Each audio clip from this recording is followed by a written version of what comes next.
Monsieur le député. Oui. Monsieur le président du conseil départemental. Il n'est pas là, mais c'est vous qui êtes là.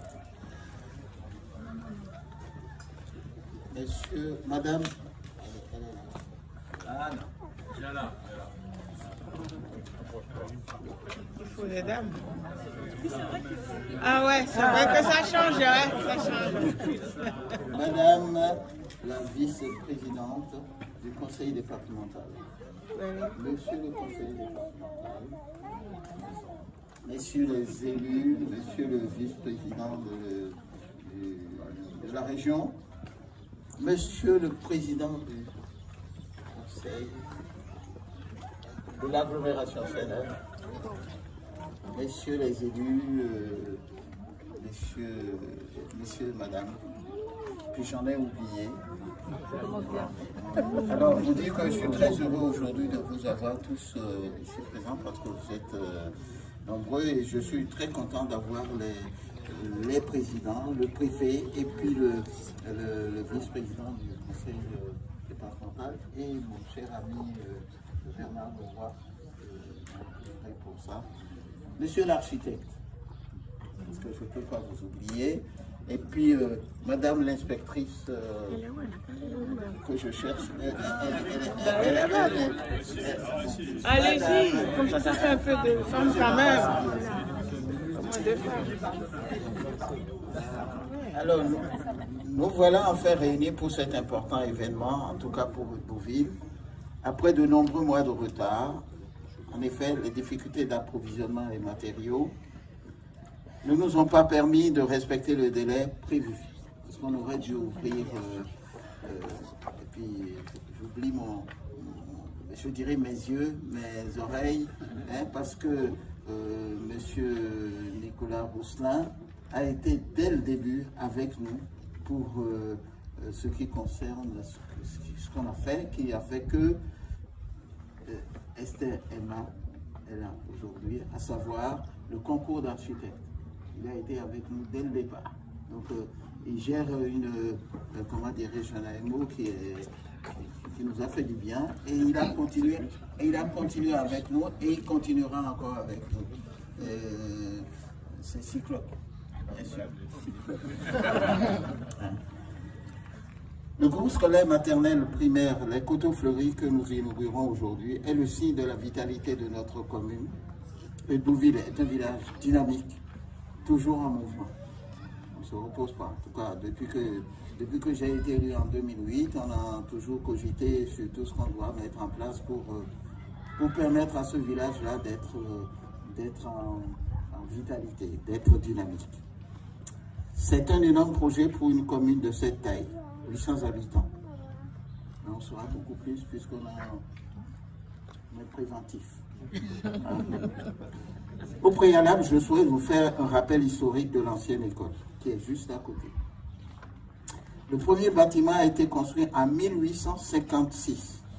Il comprenait une classe, le logement de l'instituteur et la mairie. Il y a quelqu'un ici qui pourrait... Il y en a deux même que je vois là. Le couple, il n'était pas là en 1800.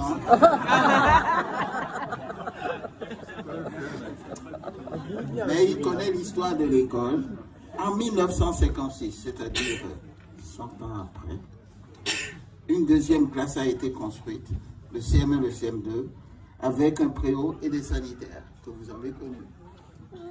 En 1995, l'école a été dotée d'une cantine. En 1998, le préau a été transformé en classe CE1, CE2.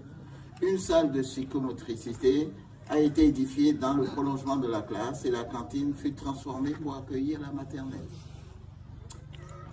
La même année, l'ensemble du premier bâtiment comprenant une classe, le logement de l'instituteur et la mairie a été dédié à la cantine-garderie avec une cuisine et des sanitaires.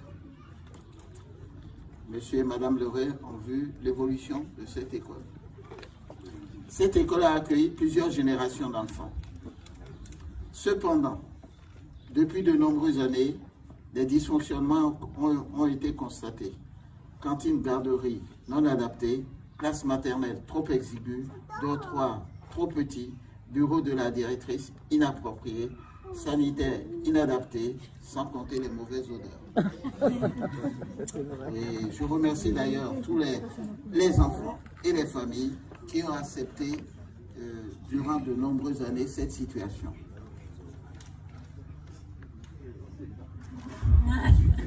Le lieu de transmission des connaissances, de socialisation, d'ouverture d'esprit, de formation des adultes de demain, quelle école mérite la plus grande attention des autorités et des élus. Depuis très longtemps, j'ai eu à l'esprit l'idée d'un accueil approprié pour les enfants. Et je peux vous le dire, et mes élus peuvent le dire, quand on me parlait de l'église qu'il fallait réaliser, je leur ai dit, c'est votre affaire, mon dada à moi, c'est l'école. C'est pourquoi, compte tenu de l'évolution démographique attendue, de l'état de difficultés constatées et des espaces complémentaires dont nous avons besoin, les élus ont opté pour la construction d'un nouveau groupe scolaire. Ceci nous éviterait les opérations tiroirs réalisées depuis la création de l'école si nous nous projetions dans la rénovation de l'ancien.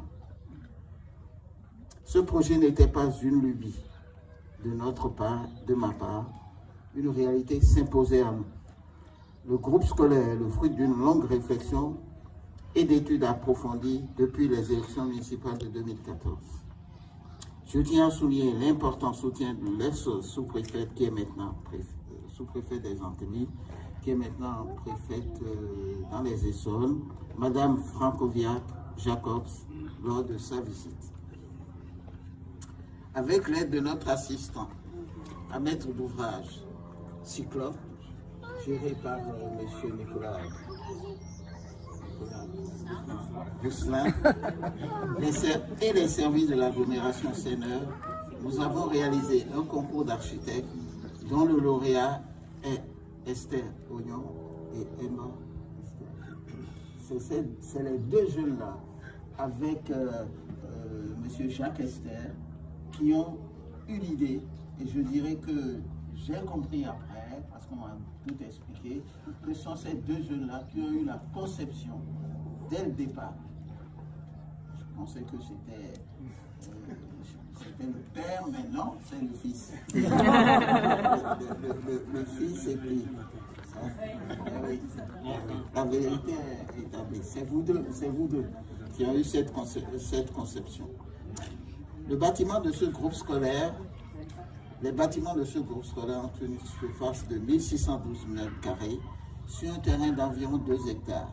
Ce terrain a été acquis pour un coût de 350 000 euros. Le bâtiment regroupe l'école Madame. Alors, vous dites que les 350 000 euros ne sont pas du tout, n'ont pas été sollicités au préfet. C'est la commune qui l'a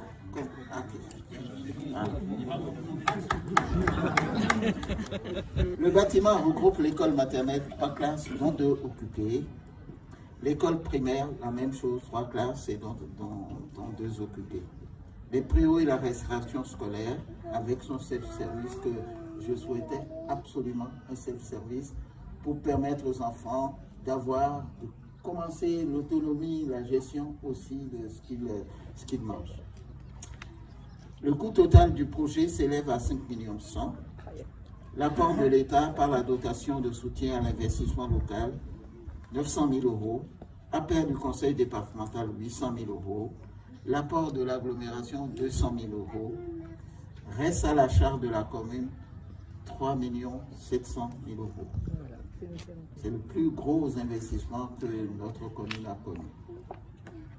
Ce projet n'aurait pas pu se concrétiser sans l'appui de la communauté d'agglomération Seigneur et le travail de son président Bernard Leroy, avec son équipe que je remercie vivement. Je veux remettre en lumière également, pour le soutien financier, l'État, à la personne du préfet, M. Jérôme Philippini, qui est à mon côté, et le conseil départemental, à la personne de M. Le Cornu, mais c'est avec Pascal Leong que j'ai travaillé, que j'ai sollicité, que j'ai bousculé pour avoir les...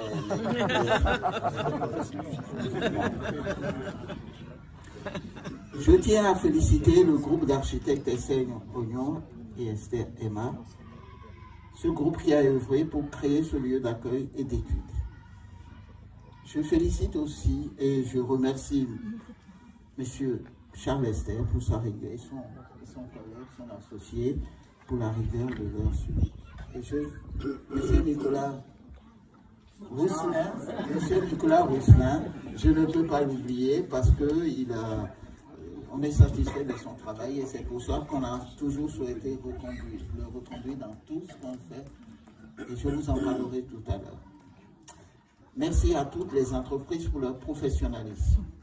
Je tiens également à remercier Mme Sylvie Dumay, je ne sais pas, oui, c'est ma troisième adjointe qui est chargée des travaux, et Mme Frédéric Pierre-Noël, première adjointe, ainsi que M. Alain Chervel qui est à côté, ils sont là, l'équipe est là, et je n'oublie pas non plus M. Trénel, qui a eu, oui, mais parce que le concours d'architecte, moi, j'en voulais pas. Je n'en voulais pas, je voulais aller vite, mais c'est Mathieu qui a eu cette idée, et puis il y a eu Frédéric Félix qui est à côté, ils m'ont poussé dans cette histoire, mais c'est très bien. L'originalité de ce groupe scolaire tient dans sa forme, mais également dans ses matériaux. Le choix a été de réaliser un groupe scolaire à énergie positive, donc de haute qualité environnementale. J'ai toujours entendu, je ne suis pas écologiste, mais je pense qu'on peut ne pas être écologiste et aller dans l'air du temps. Et c'est ce qu'on en fait. C'est ce qu'on en fait. Les bâtiments sont conçus pour limiter les besoins en énergie. Notre architecte, M. Charles Esther, vous donnera plus de détails sur les éléments de la construction. En réalisant ce groupe scolaire, nous avons voulu améliorer la qualité du lieu d'accueil de nos petits apprenants. L'école est un lieu d'éveil, d'apprentissage et de culture. En construisant ce groupe scolaire, nous espérons favoriser au mieux la réussite de chacun d'entre eux et assurer aux professeurs et à l'ensemble de la communauté éducative d'aujourd'hui et de demain les meilleures conditions de travail. Avant de conclure, un petit mot concernant l'ancien groupe scolaire. Une partie de ce groupe est en cours de rénovation dans les perspectives d'accueillir une salle de sport, une salle des associations et la garderie. On va me poser la question, pourquoi on n'a pas fait la garderie ici? L'architecte peut nous le dire, et M. Rousselin aussi, c'est que ça coûte cher. Ça coûte cher. Ah oui, ça coûte cher. Et comme on n'a pas beaucoup de sous...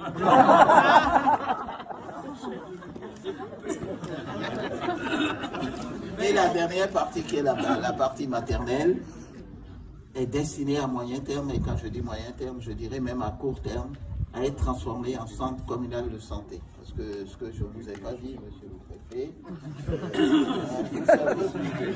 c'est qu'avec nos petits moyens, on a salarié 3 médecins. Parce qu'on ne trouvait pas de médecin. Donc, on l'a fait depuis le 1er septembre. Bon. Merci à tous et à toutes pour votre attention. Je vous souhaite une bonne visite. Je vais laisser la parole à M. Charles Esther.